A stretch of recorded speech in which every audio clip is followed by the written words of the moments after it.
outside the city. So you're not in central New York anymore? Well, I'm in New York State, but I'm in the suburbs of the city now. I still have a All practice in the right. city, but I don't live in the city anymore. Okay. And how's the book going?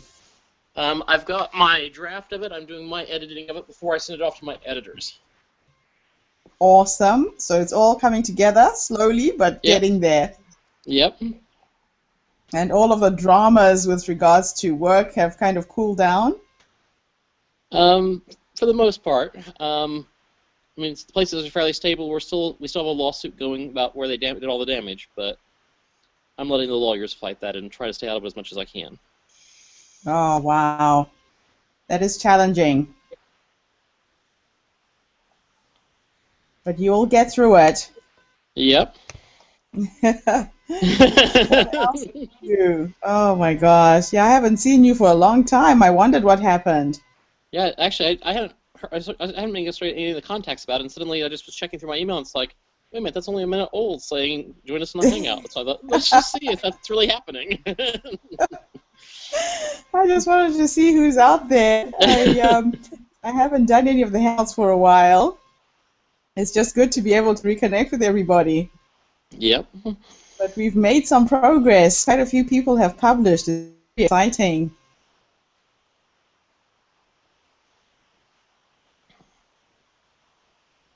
So are you still still there? going around? Yeah, are you still going around the different places still? Yes, yes. Oh man, it's taken me on a bit of a roller coaster ride. Just in March, I was in New York actually. I was speaking in the United Nations in March. Okay. That was an interesting trip. And then I went to Turkey, to Istanbul. I went to Rome. I went to Egypt. And these are all places where I have authors who've published. It has been interesting.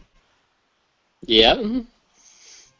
Yeah, no, it's good stuff when you see the results, the tangible results of all the energy you're putting into things. And I have these other ones that are backing up behind this current one too, which is kind of exciting too. Okay, so you already think of another book? I've actually got another one in process, and it's not a terribly great book, but it's one to get out there for a different purpose. Okay. But then I've also started 2 other ones behind that. Oh, wow. Wow. Yeah, you've been busy. And I sort of realized this first one was more just about getting through the process and feeling the way through the process, rather than being the real one that needs to get out there. Okay. Wow. And so what's your timeline? For the current one, I'm hoping that within, by mid-September, I'll have it off to have people actually doing the more detailed editing on it to make sure they can see things I can't see, obviously. Yes. So if that works well, I would say by the end of October it should be able to be going to press. Oh, wow.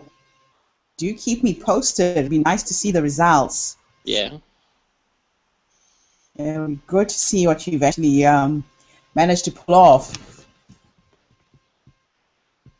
And the other ones, Otherwise, I'm not gonna put so much of a timeline on them because one of them is going to be very therapeutic to write, and so I don't want to sort of rush it, and I sort of want it to be able to go sort of at whatever pace it needs to go at.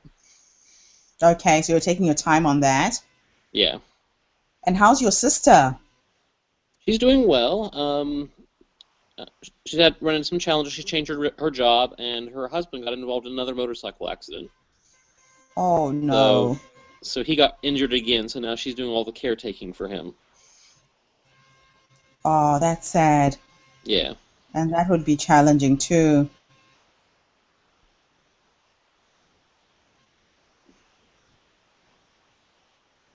And your folks are fine?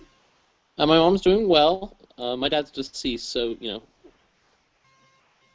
that's what that is. Excellent.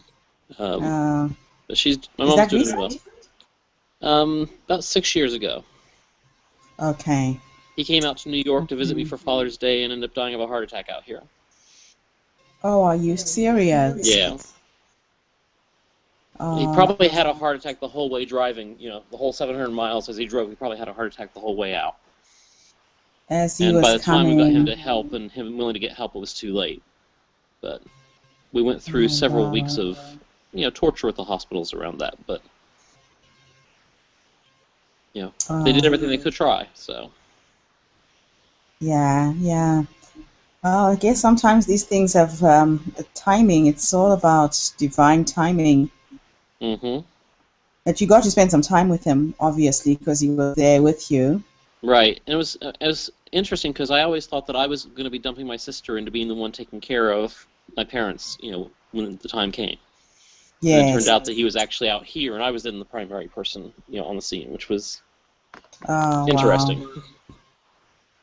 Interesting turn of events. Yeah. Wow. And he was young, so it was not an unexpected thing. So. How old was he? 59.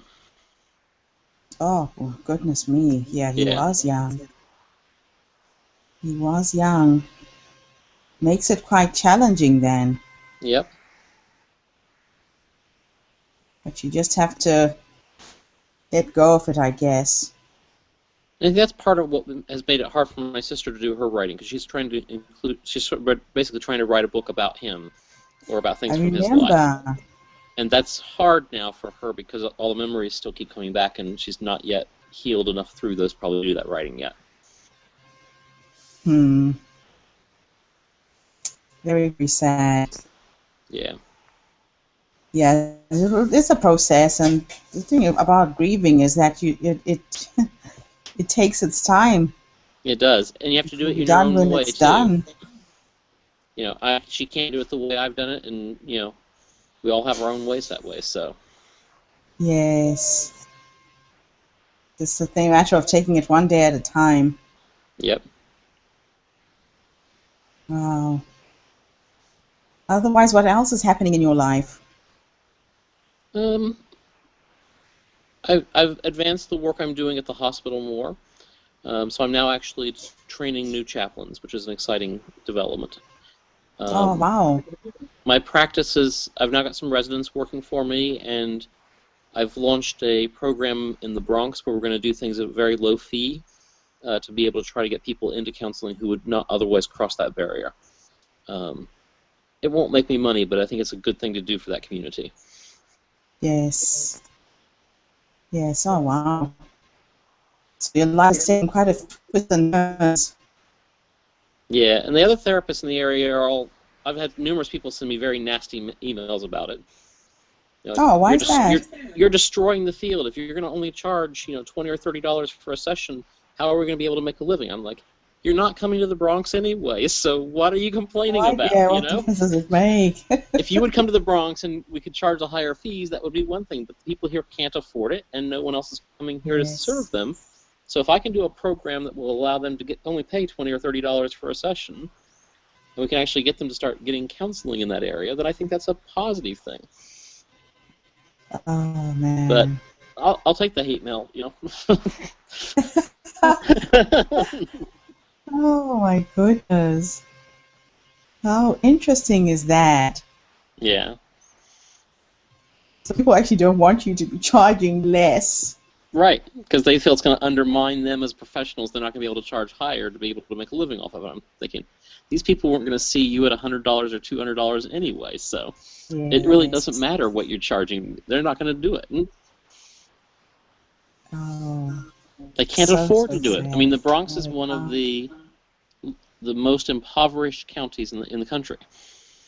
In the country? In the country. I wasn't aware of that. Yeah, the percentage of people who are on government programs and stuff is very, very high, and the per capita income is one of the lowest in the country, and so they can't afford the other rates that everyone else is charging. So, if we really believe that they deserve to have care, we have to do something that crosses those barriers. Yes. How challenging. Yep. So tell me about the other books that you're working on. So the one that I've actually got about halfway written is more. Another person I've done some talking with talked about using a book as a business card. Oh, yes. And so I'm doing a book on words that change. I'm having basically 3 sections with 4 little mini chapters in each of those. They're all fairly small chapters to talk about how words change in terms of counseling, in terms of ministry, and in terms of education. So that I can also then sort of point to, if a couple's coming in and talking about, will even come in and talk about our problems make any difference, I can send them a chapter out of the book, and I can also say, this is a chapter from my book. And so use it more along that sort of lines rather than sort of the other way of trying to use the book. And so that's the other one that's sort of already fairly well moved along, and I know what to write for the other parts. I just haven't sat down and done it. But then the 2 that I'm more excited about that are coming up after that, I think those ones start to get into what I'm really supposed to write. I mean, the first 2 are not going to be what I'm really supposed to write, but they're going to be useful in other ways for me. One I'm calling The Feeling of Relaxing. I went through a process that's an interesting topic. Of getting physical therapy and then having to learn what it actually felt like to be relaxing, rather than relaxed or not relaxed. But how do you know you're going in the right direction when you're moving between the 2? How do you know you're actually getting more relaxed instead of getting more tense? And it's a very interesting concept that I never really focused on, and I didn't know how to know that I was relaxing. And it's kind of scary as a therapist to say that, but I really didn't know. I had to learn how to be relaxing, not relaxed.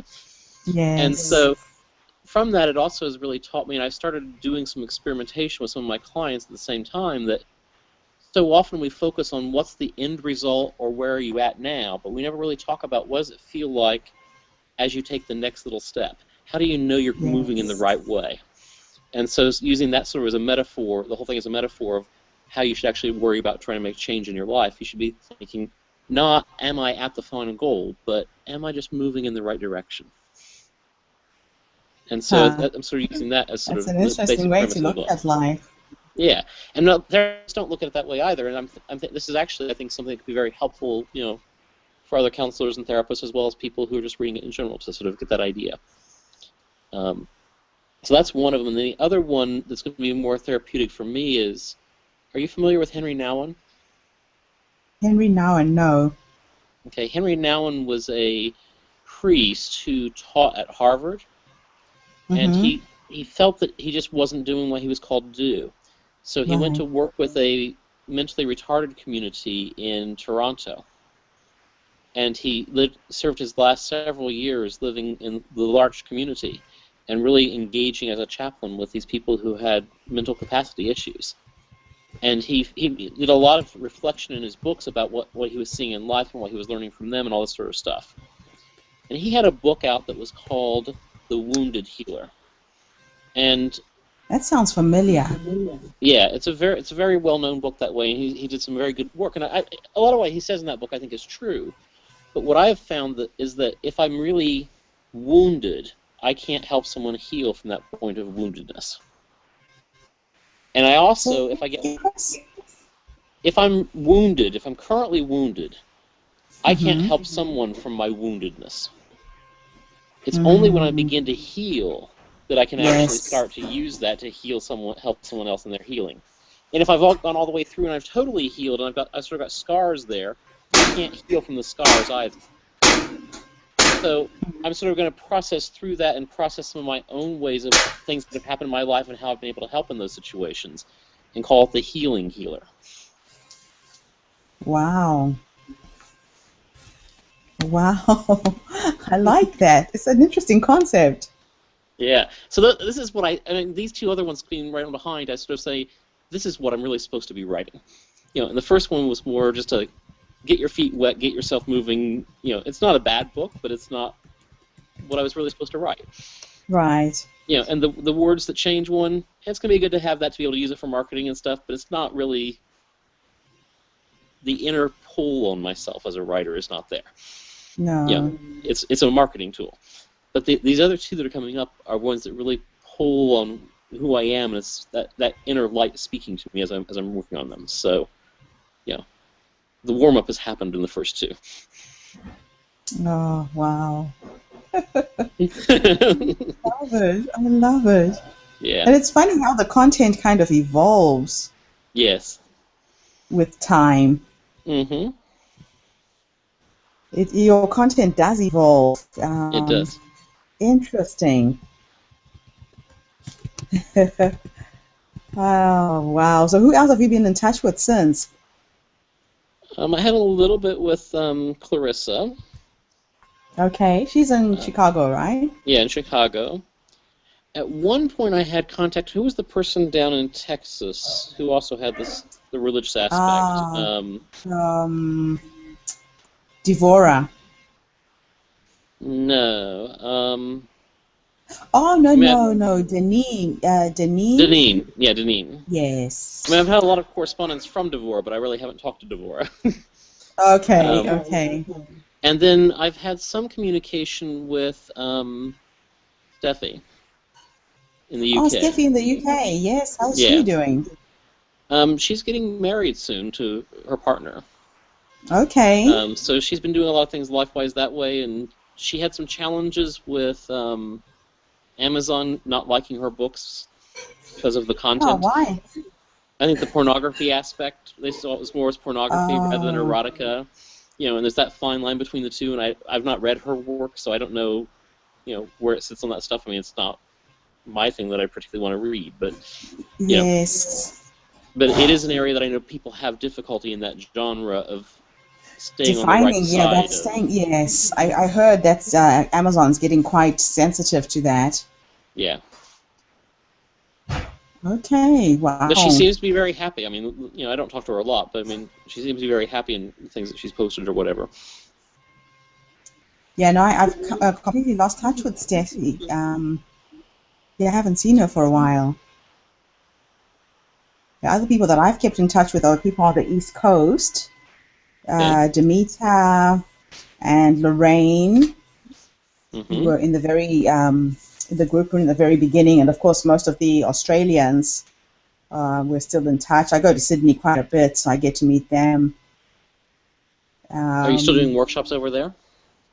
yes, Okay. yes, and yeah, this next week I'm preparing to come to Denver, Colorado for a workshop.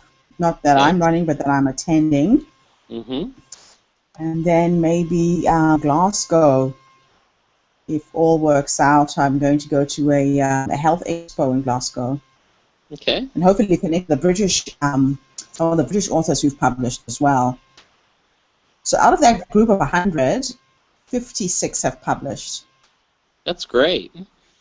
It's not bad. It's not bad. I still have to try to catch up with people like, I don't know if you remember Tony. Yeah. Tony kind of dropped off the face of the earth. I'm not sure what happened to him. Well, he was But he always was, very busy. yes, yes, he was. So Tony is one person I'm not sure what's going on with him. But the rest of the people, yeah, they've kind of kept in touch, especially the people on this side of the world.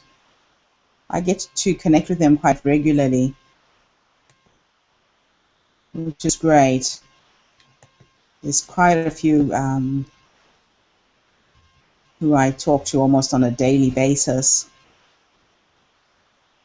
Yeah, but 56 is actually a really good number, actually, out of 100. No, I'm pretty happy with that. I didn't expect, that many people to pull through. I And mean, some especially people have continued, just taking their time mm-hmm. about it. You have stragglers like me that'll add to that number. Yes, I mean, every day a new book pops up and I'm pleasantly surprised. But I think having the hangouts in the beginning helped a lot. Yeah. And I think when you were It kept people busy and motivated. other people tried to run them, some of the continuity got lost at that point. Yes, yes, I noticed. I had to be there personally. There was a kind of a fine balance I know I got Clarissa to do a few, and a couple of other people tried to step into my shoes, but it didn't quite work. Yeah, a lot of times there it was Clarissa and I just talking to each other and no one else being there. So Yes. she's like, "I'm in my It was- car. I'm in my car." We would just talk while we're in the cars. Oh my gosh. So now your driving distance to work, is that less? Well, I'm sort of between my two places. So I'm 20 minutes now from the hospital, which is a lot closer, so I can sleep at home when I'm on call. But it's now farther for me to get into the city. But I also live right across from the train station, so I can take the train into the city or train up to the hospital if I want to. So it gives me alternatives that I didn't have before as far as easy commute. Okay. That's good though, because you were Yeah. traveling quite a distance. Yeah. It was getting quite uncomfortable. Yep. Really having to do that every day.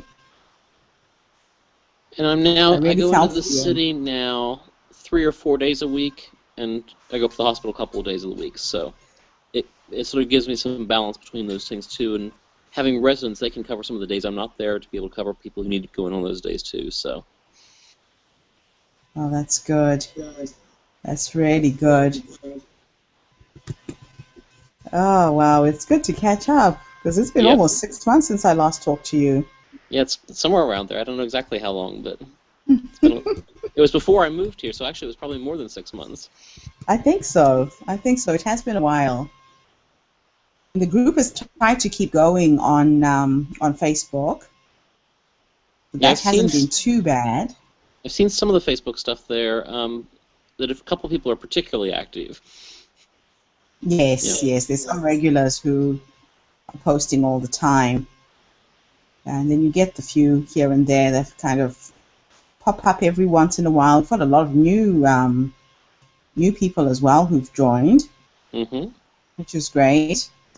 But new but not active. Okay. Not active, which makes it, a little challenging, I guess. I think at the beginning, a lot of people need some real hand-holding. Yes, yes. That's what I'm finding. It's just getting started, that initial boost. Yep. Yeah, so there's got to be a fine balance, really. Doing it daily became too much of a chore. It wasn't sustainable on my side anyway. Right. Well, I also That's wondered, why. at one point you talked about using other people alongside you, and I wonder if, from the very beginning when someone came into the group, if they saw a pattern of you were on sometimes and other people were on other times, if that was sort of what they came in seeing initially, that would actually be more sustainable. Whereas when other people Yes. tried to take over from you, it was like they were trying to replace you. Not to replace you, but they were the stand-ins and they were the sort of the sub. Like when you have a sub in school, people don't follow through as well. That is true. But if you start a college class and you have a TA there also, you appreciate the TA and the professor. Yep. Oh gosh. It's challenging. But Yeah. I think you're right. Maybe if we had, it's just that in the beginning I didn't know anyone. Right. Now there's enough people who know my process who could kind of step into those shoes. Yep. I think it'll probably work better now. Yeah. I think it'll probably work better now. And the nice thing from my standpoint when it was daily was if I had an evening where I could get on at that time, I knew there was going to be something there. I didn't have to think about was there a hangout tonight or was there not a hangout tonight. Ah, okay. And so Okay. there's a convenience about having something that happens every night, even if it's not, the main thing. That is true. I hadn't thought of that. Yeah, just knowing the consistency, there was something going on, that would help a great deal. Yep. That would help a great deal. But Wow. it gives you some things to think about. It does too. It really does. Oh man. Yeah. Well, I I just should wanted probably to go see find what. next thing will be. Yeah. I should probably find my way to sleep in case I get called into the hospital later on in the morning. Okay. It was good catching up with you, Chris. Yep. Take care. Indeed. Take care. You too. Bye-bye. Bye. Bye.